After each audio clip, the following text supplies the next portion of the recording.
Class 9ৰ এডাল ৰেখাখণ্ডৰ লম্ব সমদ্বিখণ্ডক নিৰ্ণয় কৰিব লাগে। তো লম্ব সমদ্বিখণ্ডক নিৰ্ণয় কৰিবৰ কাৰণে আমি প্ৰথমতে ৰেখাখণ্ডডাল অংকন কৰি লওঁ।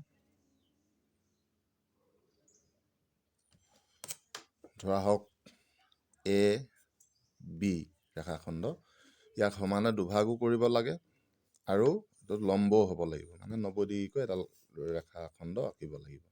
তাৰ কাৰণে আমি কি কৰিব লাগিব, প্ৰথমতে ইয়াৰ পৰাই ল'ব পাৰোঁ। আমি মন কৰিবলগীয়া কথাটো হ'ল আধাতকৈ বেছি হ'ব লাগিব। তো এফালে এটা চাপ আৰু এইফালে এটা চাপ অংকন কৰিলোঁ। তো একে ব্যাসাৰ্ধ লৈ আমি ইয়াক কেন্দ্ৰ ল'লোঁ বি, এফালে এটা চাপ এফালে এটা চাপ অংকন কৰিলোঁ। এতিয়া চাপ দুটাই এনেদৰে কটাকটি কৰিলে আমি যদি সংযোগ কৰোঁ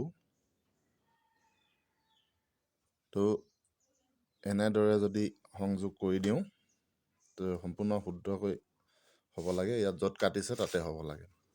তেতিয়া এইটো 90 ডিগ্ৰী হ'ব লম্ব আৰু সমানে এইটো দুভাগ হ'ব। এয়াই আছিল লম্ব সমদ্বিখণ্ডক অংকন। ষ্টেপবোৰ আমি যি কৰিলোঁ সেইখিনিয়ে ষ্টেপ। তো ইমানখিনি কৰিলে আমি এইটো যিকোনো জোখৰ ৰেখাখণ্ড দিলে তাক সমানে দুভাগ লম্বভাৱে দুভাগ কৰিব পাৰোঁ। ধন্যবাদ।